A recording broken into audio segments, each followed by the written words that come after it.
Hi friends, welcome back to my channel. ഇന്ന് നമ്മൾ നോക്കാൻ പോകുന്നത് ഗട്ടാ ഗുസ്തി എന്ന മൂവിയുടെ രണ്ടാം ഭാഗമാണ്.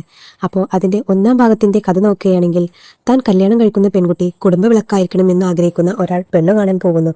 ആ പെൺകുട്ടിക്കും നീളമുള്ള മുടിയുണ്ടായിരുന്നു. അവൻ്റെ എല്ലാ നിബന്ധനകൾക്കും അവൾ അനുയോജ്യമായിരുന്നു. എന്നാൽ കല്യാണത്തിന് ശേഷം നടന്ന ഒരു സംഭവത്തിലൂടെ ആ പെൺകുട്ടിക്ക് നീളമുള്ള മുടിയില്ലെന്നും അത് വിഗാണെന്നും അവൻ തിരിച്ചറിയുന്നു. അതോടൊപ്പം താൻ കെട്ടിയ പെണ്ണ് ഒരു ഗുസ്തി താരം കൂടിയാണെന്ന് അവൻ അറിയുന്നു. ഭാര്യ കള്ളം പറഞ്ഞ് കല്യാണം കഴിച്ചതുകൊണ്ട് ഇരുവരും വഴക്കിട്ട് പിരിയുന്നു. ഇവർക്ക് വീണ്ടും ഒന്നിക്കണമെങ്കിൽ അതിന് ഗുസ്തി മാത്രമാണ് ഏക വഴി എന്ന് വരികയും ഭാര്യയും ഭർത്താവും തമ്മിൽ ഒരു മത്സരത്തിൽ ഏർപ്പെടുകയും ചെയ്യുന്നു. ഈ മത്സരത്തിനിടയിൽ പെട്ടെന്ന് ഭാര്യ ബോധം കെട്ട് വീഴുകയും അവൾ ഗർഭിണിയാണെന്ന കാര്യം പുറത്തറിയുകയും ചെയ്യുന്നു. എന്നാൽ ആ മത്സരത്തിന് ഏർപ്പാട് ചെയ്ത കോച്ച്, നിന്റെ ഭാര്യ പോയാൽ എന്താ, ഞാനില്ലേ, എന്നോട് മത്സരിക്കുക എന്ന് പറഞ്ഞ് ഭർത്താവും കോച്ചും തമ്മിൽ മത്സരം നടക്കുന്നു. ഈ മത്സരത്തിൽ ഭർത്താവ് വിജയിക്കുന്നു. ഇതിനുശേഷം പിരിഞ്ഞുപോയ ഭാര്യയും ഭർത്താവും ഒന്നാവുകയും അവർക്ക് ഒരു കുഞ്ഞ് ജനിക്കുകയും ചെയ്യുന്നു. നിങ്ങൾ ഇപ്പോൾ കേട്ടത് ഗട്ടാ ഗുസ്തി ഒന്നാം ഭാഗത്തിന്റെ കഥയാണ്. ഇനി നമുക്ക് ഗട്ടാ ഗുസ്തി സിനിമയുടെ രണ്ടാം ഭാഗത്തിലേക്ക് കടക്കാം. വീര, കീർത്തി എന്നിവരാണ് ഇതിലെ നായകനും നായികയും. ഇവർക്ക് ഒരു കുഞ്ഞുണ്ട്. കുഞ്ഞ് ജനിച്ചാലും ഞാൻ മത്സരിക്കുമെന്ന് കീർത്തി പറയുമ്പോൾ, നീ ഒന്നിനും വിഷമിക്കണ്ട, നിന്നെ ഞാൻ തീർച്ചയായും ചാമ്പ്യനാക്കും എന്ന് വീര തന്റെ ഭാര്യയ്ക്ക് വാക്കു നൽകുന്നു. കീർത്തിയെ എങ്ങനെയെങ്കിലും നാഷണൽ ലെവൽ ചാമ്പ്യനാക്കണമെന്ന ലക്ഷ്യത്തോടെ വീര തന്റെ നാട് വിട്ട് കോയമ്പത്തൂരിലേക്ക് താമസം മാറ്റുന്നു. കീർത്തിയുടെ ഗുസ്തി കളി കാരണം സ്പോർട്സ് കോട്ട വഴി റെയിൽവേ ഡിപ്പാർട്ട്മെന്റിൽ ഒരു സർക്കാർ ജോലി ലഭിക്കുന്നു. ഭാര്യയ്ക്ക് സർക്കാർ ജോലി കിട്ടിയതിനൊപ്പം അവർക്ക് താമസിക്കാൻ പ്രത്യേക ക്വാർട്ടേഴ്സും ലഭിക്കുന്നു. ഭാര്യയുടെ കൂടെ ഇരുന്ന് അവളെ ചാമ്പ്യനാക്കണമെന്ന ആഗ്രഹത്തോടെ കുട്ടിയെയും നോക്കി ഭാര്യയെയും നന്നായി പരിചരിച്ച് വീര ഒരു ഹൗസ് ഹസ്ബൻഡായി വീട്ടിൽ തന്നെ കഴിയുന്നു. ഹൗസ് ഹസ്ബൻഡ് എന്ന് പറഞ്ഞാൽ വീട്ടിൽ വെറുതെ ഇരിക്കുക എന്നല്ല അർത്ഥം. വീട്ടിലെ എല്ലാ ജോലികളും ചെയ്യുന്നത് വീരയാണ്. പാചകം ചെയ്യുക, അടിച്ചുവാരുക, ഭാര്യയ്ക്ക് ജ്യൂസ് ഉണ്ടാക്കി നൽകുക, കുട്ടിയെ സ്കൂളിൽ കൊണ്ടുപോയി വിടുക തുടങ്ങി എല്ലാ ജോലികളും ചെയ്ത് അവൻ ഭാര്യയ്ക്കായി തന്റെ ജീവിതം സമർപ്പിച്ചു. വീര വീട്ടിലെ എല്ലാ ജോലികളും നോക്കുന്നതിനാൽ കീർത്തിക്ക് സ്പോർട്സിൽ നന്നായി ശ്രദ്ധിക്കാൻ സാധിക്കുന്നു. ഈ സമയത്താണ് അവർക്ക് ജില്ലാതല മത്സരം നടക്കുന്നത്. കീർത്തി ഗുസ്തി മത്സരത്തിൽ പങ്കെടുത്ത് ജില്ലാതലത്തിൽ വിജയിക്കുന്നു. എന്നാൽ അവൾക്കെതിരെ കളിച്ച പെൺകുട്ടിക്ക് കടുത്ത അസൂയ തോന്നുന്നു. കഷ്ടം, എനിക്ക് ആ ചെറിയ മാച്ച് പോലും ജയിക്കാൻ പറ്റിയില്ലല്ലോ എന്നോർത്ത് ആ പെൺകുട്ടി സങ്കടപ്പെടുന്നു. കീർത്തി മത്സരത്തിൽ ജയിച്ച ഉടൻ തന്നെ അവരുടെ കോച്ച് അവളെ ഒരുപാട് അഭിനന്ദിക്കുന്നു. നിനക്ക് ലഭിച്ചതുപോലെ ഒരു ഭർത്താവിനെ എല്ലാ പെൺകുട്ടികൾക്കും കിട്ടിയാൽ തീർച്ചയായും എല്ലാവർക്കും വിജയിക്കാൻ കഴിയും എന്ന് പറഞ്ഞ് വീരയെ കോച്ച് ഒരുപാട് പുകഴ്ത്തുന്നു. ഇപ്പോൾ കോച്ചും ഇവരും തമ്മിൽ നല്ലൊരു അണ്ടർസ്റ്റാൻഡിംഗ് ഉണ്ട്. എന്നാൽ ആ കോച്ച് ഇവരോട് നന്നായി ചിരിച്ചു സംസാരിക്കുമെങ്കിലും ഉള്ളിൽ വലിയൊരു പകയും വെച്ചുകൊണ്ടാണ് നടക്കുന്നത്. മത്സരത്തിൽ വിജയിച്ചവർക്കെല്ലാം മന്ത്രിയുടെ കൈകൊണ്ട് സമ്മാനം നൽകുന്നു. ഈ ചടങ്ങിൽ എല്ലാ താരങ്ങളും തങ്ങളുടെ കുടുംബത്തോടൊപ്പമാണ് പങ്കെടുക്കുന്നത്. കോച്ചും തന്റെ കുടുംബത്തെ കൂട്ടി അവിടെ വന്നിട്ടുണ്ട്. വെയ്റ്റ് കാറ്റഗറി അനുസരിച്ച് ഓരോരുത്തരെയായി വിളിച്ച് മെഡൽ നൽകുന്നു. കോച്ച് തന്റെ ഭാര്യയോടും മകനോടും, അടുത്തത് ഞാനാണ് അവാർഡ് വാങ്ങാൻ പോകുന്നത് എന്ന് അഭിമാനത്തോടെ പറയുന്നു. എന്നാൽ മന്ത്രിക്ക് അടിയന്തരമായി ഒരു ജോലി വന്നതിനാൽ അവസാനം ആരുടെ പേരാണുള്ളത്, കീർത്തിയുടേതല്ലേ, ഞാൻ അവർക്ക് മാത്രം സമ്മാനം നൽകിയിട്ട് പോകാം എന്ന് പറഞ്ഞ് കീർത്തിക്ക് അവാർഡ് നൽകി ഒരു പ്രസംഗവും നടത്തി അവിടെ നിന്ന് ഇറങ്ങിപ്പോകുന്നു. ഇത് കോച്ചിന് വലിയ നാണക്കേടുണ്ടാക്കുന്നു. കാരണം മന്ത്രിയുടെ കയ്യിൽ നിന്ന് മെഡൽ വാങ്ങുമെന്ന് അവൻ തന്റെ കുടുംബത്തോട് പറഞ്ഞിട്ടുണ്ടായിരുന്നു. ഇതൊന്നും പോരാഞ്ഞിട്ട് പ്രസ്സും മീഡിയയും ചേർന്ന് കീർത്തിയെ ഇന്റർവ്യൂ ചെയ്യുന്നു. ഈ വിജയത്തിന് ആരാണ് കാരണം എന്നവർ ചോദിക്കുന്നു. ഉടനെ കോച്ചിന് വലിയ സന്തോഷമാകുന്നു. ആഹാ, കീർത്തി തീർച്ചയായും എന്റെ പേര് പറയും, എനിക്ക് വലിയ അഭിമാനമാകും എന്ന് കരുതി അവൻ ആവേശത്തോടെ എഴുന്നേറ്റ് നിൽക്കുന്നു. എന്നാൽ കീർത്തി, എന്റെ വിജയത്തിന്റെ കാരണം മറ്റാരുമല്ല, എന്റെ ഭർത്താവാണ്. എന്റെ ഭർത്താവാണ് എനിക്ക് പൂർണ്ണ പിന്തുണ നൽകുന്നത് എന്ന് പറഞ്ഞ് ഭർത്താവിന്റെ പേര് പറയുന്നു. ഇതോടെ കോച്ചിന് വലിയ അപമാനം ഉണ്ടാകുന്നു. ആരും എന്നെ ബഹുമാനിക്കുന്നില്ലല്ലോ എന്നോർത്ത് ഭാര്യയുടെ വഴക്കും കേട്ട് അവൻ മിണ്ടാതെ ഇരിക്കുന്നു. കോച്ചിന്റെ ഉള്ളിലെ പകയ്ക്ക് പിന്നിൽ ഇതൊന്നും മാത്രമല്ല കാരണം. സാധാരണയായി സ്പോർട്സ് കോട്ടയിൽ ജോലി ലഭിക്കുമ്പോൾ ആരാണോ കൂടുതൽ വിജയങ്ങൾ നേടുന്നത് അവർക്കാണ് ഉയർന്ന ഉദ്യോഗസ്ഥ പദവി നൽകുന്നത്. എന്നാൽ കോച്ച് ഒരുപാട് വർഷങ്ങൾ ഒരേ സ്ഥാനത്ത് നിന്ന് ബെഞ്ച് ചെയ്യുന്നതല്ലാതെ പ്രൊമോഷൻ ഒന്നും ലഭിച്ചിട്ടില്ല. എന്നാൽ കീർത്തി ഓരോ മത്സരങ്ങളും ജയിച്ച് ഉയരങ്ങളിലേക്ക് പോയിക്കൊണ്ടിരിക്കുകയാണ്. തന്റെ സ്റ്റുഡന്റ് തനിക്ക് മുകളിൽ വളരുന്നത് അവന് സഹിക്കാൻ കഴിയുന്നില്ല. പകരം ഞാൻ വേറൊരു സ്റ്റുഡന്റിനെ വളർത്തിയെടുത്ത് നിന്നെ തോൽപ്പിച്ചു കാണിക്കാം എന്ന് അവൻ മനസ്സിൽ പ്ലാനിടാൻ തുടങ്ങുന്നു. കീർത്തിയുടെ സ്പോർട്സ് ജീവിതം ഒരു വശത്ത് നടക്കുമ്പോൾ അവരുടെ കുടുംബജീവിതം വളരെ നന്നായി മുന്നോട്ട് പോകുന്നു. വീര ദിവസവും കുട്ടിയെ സ്കൂളിൽ കൊണ്ടുപോയി വിടുകയും തിരികെ കൂട്ടിക്കൊണ്ടുവരികയും ചെയ്യുന്നു. അങ്ങനെ കുട്ടിയെ സ്കൂളിൽ വിടാൻ പോയപ്പോഴാണ് വീര അവിടെ ഒരു ടീച്ചറെ ശ്രദ്ധിക്കുന്നത്. ആ ടീച്ചർക്ക് വളരെ നീളമുള്ള മുടിയുണ്ടായിരുന്നു. വീരയുടെ വലിയ ആഗ്രഹമായിരുന്നു നീളമുള്ള മുടിയുള്ള പെണ്ണിനെ കല്യാണം കഴിക്കണമെന്നത്. അതുകൊണ്ടാണ് അവൻ കീർത്തിയെ കല്യാണം കഴിച്ചതും. എന്നാൽ പിന്നീട് അത് വിഗാണെന്ന് അറിഞ്ഞതും. നീളമുള്ള മുടിയുള്ള പെണ്ണുങ്ങളെ കണ്ടാൽ വീരയ്ക്ക് ഒരു പ്രത്യേക ആകർഷണം തോന്നും. അവൻ ആ ടീച്ചറോട് പോയി സംസാരിക്കുന്നു. അവരൊരു മലയാളിയാണെന്ന് അവൻ മനസ്സിലാക്കുന്നു. നടക്കുന്ന കാര്യങ്ങളെല്ലാം വീരയുടെ മകൾ നന്നായി ശ്രദ്ധിക്കുന്നുണ്ടായിരുന്നു. അവൾ വീട്ടിൽ ചെന്ന് അമ്മയോട് ഇതെല്ലാം വിവരിക്കുന്നു. അമ്മേ, ഇന്നലെ സ്കൂളിൽ എന്റെ ടീച്ചറോട് അച്ഛൻ കുറെ നേരം സംസാരിച്ചു. അതും മലയാളത്തിലാണ് സംസാരിച്ചത്. നല്ല ഭംഗിയായി സംസാരിച്ചു. അമ്മയും മലയാളിയല്ലേ, പിന്നെന്താ നിങ്ങൾ രണ്ടുപേരും മലയാളത്തിൽ സംസാരിക്കാത്തത് എന്ന് ചോദിച്ച് ഹീറോയിൻ ടീച്ചറും സംസാരിച്ച കാര്യങ്ങളെല്ലാം കുട്ടി അമ്മയോട് പറയുന്നു. ഇത് കേട്ട് അമ്മക്ക് ഭയങ്കര ദേഷ്യം വരുന്നു. നീളമുള്ള മുടി കണ്ടാൽ മതിയല്ലോ, അച്ഛൻ അവിടെ തന്നെ നിൽക്കും. നാളെ മുതൽ ഞാൻ നിന്നെ സ്കൂളിൽ വിടാം എന്ന് പറഞ്ഞ് അടുത്ത ദിവസം അച്ഛന് പകരം അമ്മ കുട്ടിയെ വിടാൻ പോകുന്നു. സ്കൂളിൽ ചെന്ന് നോക്കുമ്പോഴാണ് ആ ടീച്ചർ നല്ല ആരോഗ്യവതിയായ സുന്ദരിയാണെന്ന് കീർത്തി കാണുന്നത്. ഈ ടീച്ചർ കാരണം തങ്ങളുടെ കുടുംബത്തിൽ എന്തോ പ്രശ്നം വരുമെന്ന് കരുതി കീർത്തി വളരെ ജാഗ്രത പാലിച്ചു. അപ്പോഴാണ് കുട്ടിയുടെ സ്കൂളിലെ ആനുവൽ ഡേ ഫംഗ്ഷൻ വരുന്നത്. ഈ ഫംഗ്ഷനിൽ പങ്കെടുക്കാൻ കീർത്തിയും വീരയും വന്നിച്ചു പോകുന്നു. എല്ലാ കുട്ടികളും സ്പോർട്സിലോ മറ്റോ പങ്കെടുത്ത് സമ്മാനം വാങ്ങുന്നു. എന്നാൽ തന്റെ മകൾക്ക് സമ്മാനമൊന്നും കിട്ടിയില്ലല്ലോ എന്ന് കീർത്തിക്ക് സങ്കടമാകുന്നു. കീർത്തി വീരയോട് ചോദിക്കുമ്പോൾ, നീ വിഷമിക്കണ്ട, നിനക്കൊരു സർപ്രൈസ് ഉണ്ട്, നമ്മുടെ മകൾ അടുത്തതായി വരും, നോക്കൂ എന്ന് അവൻ പറയുന്നു. ഒരു ഡപ്പാങ്കൂത്ത് ഡാൻസ് കളിച്ചുകൊണ്ടാണ് ആ കുട്ടി വരുന്നത്. അത് കണ്ടതും കീർത്തിക്ക് വൻ ഷോക്കാകുന്നു. തന്റെ മകളെ നല്ലൊരു സ്പോർട്സ് താരമാക്കണമെന്നാണ് അവൾ ആഗ്രഹിച്ചത്. എന്നാൽ മകൾ ഇങ്ങനെ ലോക്കൽ ഡാൻസ് കളിക്കുന്നത് അവൾക്ക് താങ്ങാൻ കഴിഞ്ഞില്ല. അതിന്റെ കൂടെ വീരയും ആ ടീച്ചറും ചേർന്ന് ഡാൻസ് കളിക്കുന്നു. ഇതൊക്കെ കാണുമ്പോൾ കീർത്തിക്ക് വലിയ നാണക്കേട് തോന്നുന്നു. ഇങ്ങനെ അവൾ ഭർത്താവുമായി വഴക്കിടുന്നു. നമ്മുടെ മകളെ സ്പോർട്സിൽ ചേർക്കാതെ ഡാൻസിനാണോ ചേർത്തത്, അവൾ എന്തൊരു കളിയാണ് കളിക്കുന്നത് എന്ന് പറഞ്ഞ് വഴക്കുണ്ടാക്കുമ്പോൾ മറ്റൊരു ടീച്ചർ വന്ന്, നിങ്ങളുടെ മകൾ സൂപ്പറായി ഡാൻസ് കളിച്ചു, പഠിത്തത്തിൽ അത്ര പോരെങ്കിലും അറ്റ്ലീസ്റ്റ് ഇതിലെങ്കിലും അവൾ മിടുക്കിയാണല്ലോ എന്ന് പറഞ്ഞ് തീ കൊളുത്തുന്നു. അപ്പോഴാണ് കീർത്തിക്ക് ഒരു കാര്യം മനസ്സിലാകുന്നത്. ഇത്രയും നാൾ മകൾ നന്നായി പഠിക്കുന്നുണ്ടെന്നാണ് വീര നാട്ടുകാരോടെല്ലാം പറഞ്ഞിരുന്നത്. എന്നാൽ സത്യത്തിൽ കുട്ടി നന്നായി പഠിക്കില്ലായിരുന്നു, പകരം വലിയ കുസൃതിക്കാരിയായിരുന്നു. ഈ കുസൃതികളൊന്നും വീര ഭാര്യയോട് പറഞ്ഞിരുന്നില്ല.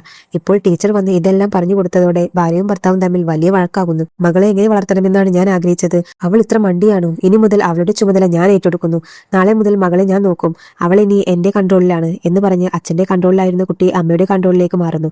തന്റെ മകളെ തന്നെ പോലെ ഒരു മികച്ച ഗുസ്തി താരമാക്കണമെന്നാണ് കീർത്തി ആഗ്രഹിക്കുന്നത്. അതുകൊണ്ട് ഒരു ചെറിയ കുട്ടിയാണെന്ന് പോലും നോക്കാതെ ദിവസവും രാവിലെ 6 മണിക്ക് എഴുന്നേൽപ്പിക്കും, ഓടിക്കും, ചാടിക്കും, വ്യായാമം ചെയ്യിക്കുക, ഡയറ്റ് നോക്കുക എന്നിങ്ങനെ കുട്ടിയെ ഭയങ്കരമായി ടോർച്ചർ ചെയ്യുന്നു. ആ കുട്ടിക്ക് ഇതൊന്നും താങ്ങാൻ പറ്റുന്നില്ല. എന്തിനാണ് എന്നെ ഇങ്ങനെ ഇട്ട് കൊല്ലുന്നത്, എനിക്ക് എന്റെ അച്ഛനെ മതി, ഞാൻ അച്ഛന്റെ കൂടെ നിൽക്കൂ എന്ന് പറഞ്ഞ് ദിവസവും കുട്ടി കരയുന്നു. വീര ഭാര്യയോട് ഒരുപാട് പറഞ്ഞു നോക്കുന്നുണ്ടെങ്കിലും അവൾ കേൾക്കാൻ തയ്യാറാകുന്നില്ല. നിങ്ങൾക്ക് വിദ്യാഭ്യാസമില്ല, ഒന്നും അറിയില്ല, നിങ്ങളുടെ ജോലി മാത്രം നോക്കൂ, കുട്ടിയെ വളർത്തുന്നത് എന്റെ ജോലിയാണ് എന്ന് പറഞ്ഞ് കീർത്തി വീരയെ അധിക്ഷേപിച്ച് സംസാരിക്കുന്നു. ഇത് കേട്ട് വീരയ്ക്ക് വലിയ സങ്കടമാകുന്നു. ഭാര്യയും ഭർത്താവും തമ്മിലുള്ള ഈ വഴക്ക് ദൂരെ നിന്ന് കോച്ച് ശ്രദ്ധിക്കുന്നുണ്ടായിരുന്നു. ഇവർക്കിടയിൽ എന്തോ പ്രശ്നമുണ്ടെന്ന് മനസ്സിലാക്കി അവൻ ഇത് മുതലെടുക്കാൻ ശ്രമിക്കുന്നു.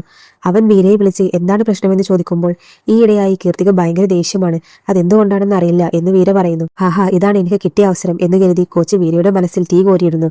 അതൊന്നുമല്ല, അടുത്തതായി സ്റ്റേറ്റ് ലെവൽ മത്സരം നടക്കാൻ പോവുകയാണ്, അതിൽ എങ്ങനെയെങ്കിലും ജയിക്കണമെന്ന വലിയ പ്രഷറിലാണ് നിന്റെ ഭാര്യ. ആ പ്രഷർ തീർക്കാനാണ് അവൾ കുട്ടിയുടെ മേൽ ദേഷ്യപ്പെടുന്നത്. നീ ഒന്നിനും വിഷമിക്കേണ്ട, എനിക്കറിയാവുന്ന ഒരു ഡോക്ടറുണ്ട്, അവന്റെ അടുത്ത് കൗൺസിലിങ്ങിന് കൊണ്ടുപോകും, നല്ലൊരു ഫലം ഉണ്ടാകും. പക്ഷേ കൗൺസിലിംഗ് അവൾക്കാണെന്ന് പറയരുത്, നിനക്കും കുട്ടിക്കുമാണെന്ന് പറയൂ, എങ്കിലേ അവൾ വരൂ എന്ന് കോച്ച് ഐഡിയ കൊടുക്കുന്നു. കോച്ചിന്റെ ഐഡിയ നല്ലതാണെന്ന് കരുതി വീര കള്ളം പറഞ്ഞ് ഭാര്യയെ കൗൺസിലിങ്ങിന് കൊണ്ടുപോകുന്നു. അവിടെ ചെന്നപ്പോഴാണ് കൗൺസിലിംഗ് വീരക്കല്ല തനിക്കാണെന്ന് കീർത്തി അറിയുന്നത്. ദേഷ്യം വന്ന അവൾ ഡോക്ടറെ പോലും നോക്കാതെ തല്ലിപ്പൊളിക്കുന്നു. ഇതറിഞ്ഞ് വീര തന്റെ ഭാര്യയ്ക്ക് അമിതമായി ദേഷ്യം വരുന്നുണ്ടെന്ന് കരുതി മറ്റൊരു വഴി നോക്കുന്നു. അവൻ വീണ്ടും കോച്ചിന്റെ അടുത്ത് ചെന്ന് കാര്യം പറയുമ്പോൾ കോച്ച് ഒരു നാട്ടുവൈദ്യയെ നിർദ്ദേശിക്കുന്നു. വീര ആ നാട്ടുവൈദ്യന്റെ അടുത്ത് ചെന്ന് ഒരു മരുന്ന് വാങ്ങുന്നു. ഈ പൊടി ദിവസവും ഭക്ഷണത്തിലോ പാലിലോ കലർത്തി കൊടുക്കൂ, തീർച്ചയായും നിങ്ങളുടെ ഭാര്യയുടെ ദേഷ്യം കുറഞ്ഞ് അവർ ശാന്തമാകും എന്ന് വൈദ്യൻ പറയുന്നു. വീര ദിവസവും ആ പൊടി പാലിലും ഭക്ഷണത്തിലും കലർത്തി കീർത്തിക്ക് നൽകുന്നു. ആ മരുന്ന് കഴിച്ചതിന് ശേഷം എപ്പോഴും ദേഷ്യപ്പെടുന്ന കീർത്തി ദേഷ്യപ്പെടാതെ ശാന്തമായി ചിരിച്ചു സംസാരിക്കാൻ തുടങ്ങുന്നു. ഇത് കണ്ട് മരുന്ന് നന്നായി ഏറ്റു എന്ന് കരുതി വീര കോച്ചിന് നന്ദി പറയുന്നു. എന്നാൽ ദിവസങ്ങൾ കഴിയുന്തോറും കീർത്തിക്ക് കൃത്യമായി പ്രാക്ടീസ് ചെയ്യാൻ കഴിയാതെ വരുന്നു. ഓടുമ്പോൾ പോലും അവൾക്ക് ശ്വാസം മുട്ടുന്നു, ശരീരം മുഴുവൻ തളരുന്നു. ഇതിനാൽ അവൾക്ക് കളിയിൽ ശ്രദ്ധിക്കാൻ കഴിയുന്നില്ല. എന്നാൽ ഈ കാര്യങ്ങളൊന്നും വീര അറിയുന്നില്ല. അവൻ ദിവസവും ആ പൊടി ഭക്ഷണത്തിൽ കലർത്തിക്കൊണ്ടേയിരുന്നു. ഒരു ദിവസം കീർത്തി ഈ പൊടി ശ്രദ്ധിക്കുകയും ഇതെന്താണെന്ന് ചോദിക്കുകയും ചെയ്യുന്നു. കുട്ടിക്ക് എപ്പോഴും ജലദോഷം വരുന്നുണ്ട്, അതിന് നാട്ടുവൈദ്യൻ തന്ന പൊടിയാണ് എന്ന് പറഞ്ഞ് വീര അത് ഒളിച്ചു മാറ്റുന്നു. ഭർത്താവിനെ വലിയ വിശ്വാസമായതുകൊണ്ട് കീർത്തി അത് അത്ര കാര്യമാക്കുന്നില്ല. വീര ദിവസവും പൊടി കലർത്തിക്കൊണ്ടിരിക്കെ സ്റ്റേറ്റ് ലെവൽ മത്സരവും അടുത്തെത്തുന്നു. ആ സമയത്താണ് മലയാളി ടീച്ചർ വീരയോട് വന്ന്, നിങ്ങൾ നന്നായി പാചകം ചെയ്യുമല്ലോ, കോയമ്പത്തൂരിൽ ഒരു പാചക മത്സരം നടക്കുന്നുണ്ട്, അതിൽ പങ്കെടുത്താൽ തീർച്ചയായും നിങ്ങൾക്കായിരിക്കും 1ാം സ്ഥാനം എന്ന് പറയുന്നു. ടീച്ചർ പറയുന്നതെല്ലാം കുട്ടി കേൾക്കുന്നുണ്ടായിരുന്നു. അച്ഛൻ ആ മത്സരത്തിൽ പങ്കെടുത്ത് ജയിക്കണമെന്ന് മകൾ ആഗ്രഹിക്കുന്നു. എന്നാൽ വീര, ഇന്ന് എന്റെ ഭാര്യയുടെ മത്സരമാണ്, ഞാൻ അത് വിട്ട് എങ്ങനെ പാചക മത്സരത്തിന് പോകും എന്ന് ചോദിക്കുമ്പോൾ, അമ്മയുടെ മത്സരം ദിവസവും ഉള്ളതല്ലേ, ഒരു ദിവസം പോയാൽ എന്താ, അച്ഛന്റെ കഴിവ് കാണിക്കണം എന്ന് മകൾ നിർബന്ധിക്കുന്നു. ഭാര്യയുടെ മത്സരം പോലും നോക്കാതെ വീരയും ടീച്ചറും കുട്ടിയും കൂടി പാചക മത്സരത്തിന് പോകുന്നു. ഇപ്പുറത്ത് കീർത്തിയുടെ നാഷണൽ ലെവൽ ഗുസ്തി മത്സരം നടക്കുകയാണ്. താൻ ജയിക്കുമെന്ന വിശ്വാസത്തോടെയാണ് കീർത്തി കളിക്കുന്നത്. എന്നാൽ കളിക്കും തോറും അവൾക്ക് നിൽക്കാൻ പോലും കഴിയുന്നില്ല, തലകറക്കം വരുന്നു, ശരീരം തളരുന്നു. ഒടുവിൽ ആ മത്സരത്തിൽ അവൾ തോറ്റുപോകുന്നു. മുൻപ് കീർത്തിയോട് തോറ്റ പെൺകുട്ടിയാണ് ഇവിടെ വിജയിക്കുന്നത്. ഈ തോൽവി കീർത്തിക്ക് താങ്ങാൻ കഴിയുന്നില്ല.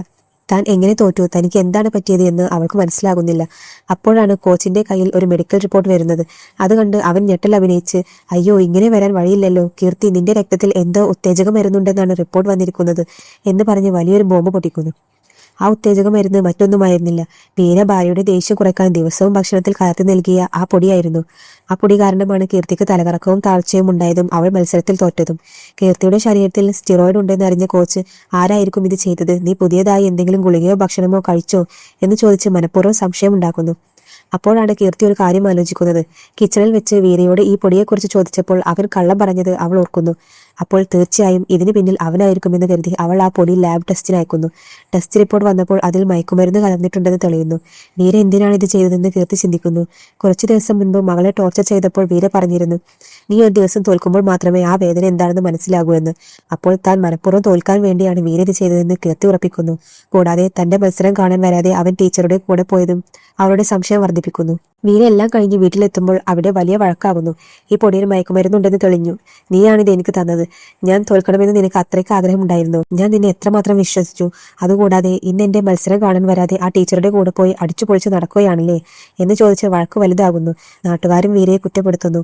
ഭാര്യ തോൽക്കാൻ വേണ്ടി മയക്കുമരുന്ന് കലർത്തി നൽകിയ നീ എന്ത് ഭർത്താവാണ് എന്ന് പറഞ്ഞ് നാട്ടുകാരും ചീത്ത വിളിക്കുന്നു. വഴക്ക് കൂടി ആയതോടെ ഇനി നിന്റെ മുഖത്ത് ഞാൻ നോക്കില്ല, ദയവായി ഇവിടെ നിന്ന് പോകൂ എന്ന് പറഞ്ഞ് കീർത്തി കുട്ടിയെയും കൂട്ടി വീടിനുള്ളിൽ കയറി വാതിലടക്കുന്നു. വീര നടുറോഡിൽ ഒറ്റപ്പെടുന്നു. ഭാര്യയുടെ ദേഷ്യം കുറക്കാനല്ലേ നാട്ടുവൈദ്യന്റെ അടുത്ത് നിന്ന് പൊടി വാങ്ങി നൽകിയത്.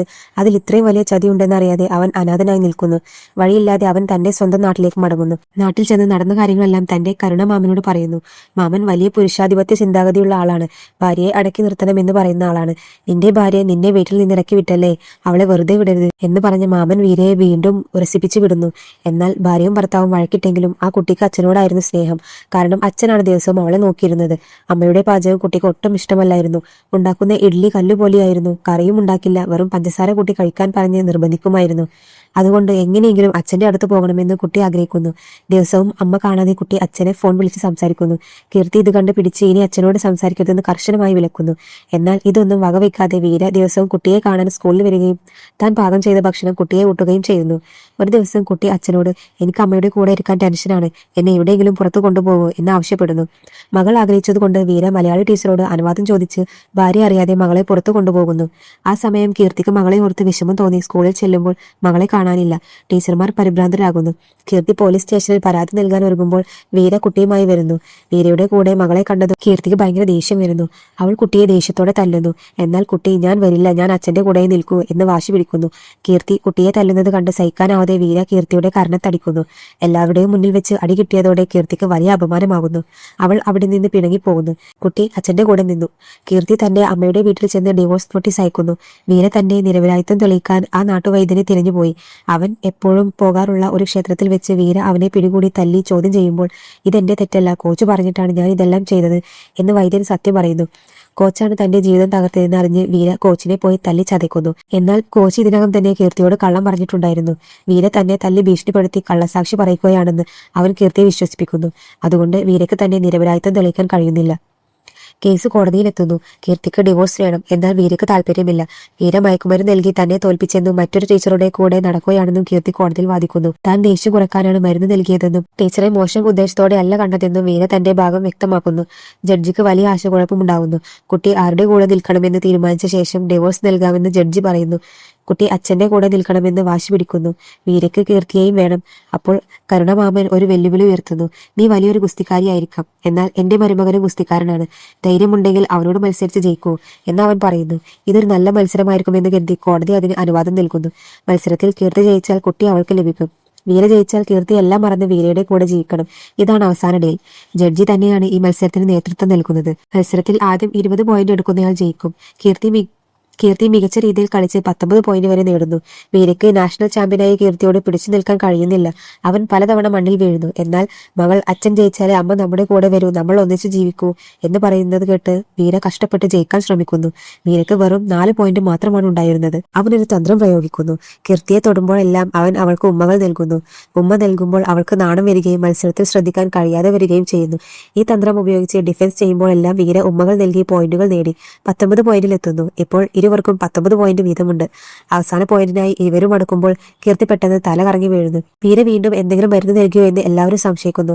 എന്നാൽ അവിടെയുള്ള ഒരു മുത്തശ്ശി വന്ന് കൈ നോക്കിയിട്ട് പറയുന്നു, ഈ ഭ്രാന്തൻ ഗ്രൗണ്ടിൽ മാത്രമല്ല കട്ടിലിലും ഗുസ്തി പിടിച്ചിട്ടുണ്ട് എന്ന്. അതായത് കീർത്തി ഗർഭിണിയാണെന്ന കാര്യം പുറത്തറിയുന്നു. എല്ലാവർക്കും വലിയ സന്തോഷമാകുന്നു. മത്സരത്തിൽ ആരും ജയിക്കാതെ കീർത്തി ഗർഭിണിയായതിനാൽ മത്സരം അവസാനിപ്പിക്കുകയും അവർ ഒന്നാവുകയും ചെയ്യുന്നു. ഒരു വർഷത്തിനു ശേഷം കീർത്തിക്ക് ഇരട്ട കുട്ടികൾ ജനിക്കുന്നു. ഇപ്പോൾ വീര, കീർത്തി, മൂത്ത മകൾ, ഇരട്ട കുട്ടികൾ എന്നിവരടങ്ങുന്ന കുടുംബം സന്തോഷത്തോടെ ജീവിക്കുന്നു. വീര വീണ്ടും ഭാര്യയെ നാഷണൽ ചാമ്പ്യനാക്കാനായി ട്രെയിനിങ് നൽകാൻ ആരംഭിക്കുകയാണ്. എന്നാൽ ആ പൊടിയുടെ സത്യം കീർത്തി എങ്ങനെ അറിഞ്ഞു? മുൻപ് കീർത്തിയോട് തോറ്റ ആ അസൂയക്കാരിയായ പെൺകുട്ടി കുറുക്കു വഴിയിലൂടെ കീർത്തിയെ തോൽപ്പിക്കാൻ ശ്രമിക്കുമ്പോൾ മനസ്സ് മാറി വന്ന് സത്യം വെളിപ്പെടുത്തുന്നു. കീർത്തി, ആ പൊടിയുടെ കാര്യത്തിൽ നിന്റെ ഭർത്താവിന് യാതൊരു തെറ്റുമില്ല. ആ കോച്ചാണ് നിങ്ങളെ ചതിച്ചത് എന്ന് അവൾ പറഞ്ഞ ശേഷമാണ് കീർത്തിയും വീരയും സന്തോഷത്തോടെ ഒന്നാകുന്നത്. ഈ സ്റ്റോറി റിവ്യൂ വീഡിയോ നിങ്ങൾക്ക് ഇഷ്ടപ്പെട്ടിട്ടുണ്ടെങ്കിൽ ഞങ്ങളുടെ ചാനൽ മറക്കാതെ സബ്സ്ക്രൈബ് ചെയ്യണേ. അടുത്ത വീഡിയോയുമായി വീണ്ടും കാണാം. അതുവരേക്കും ബൈ.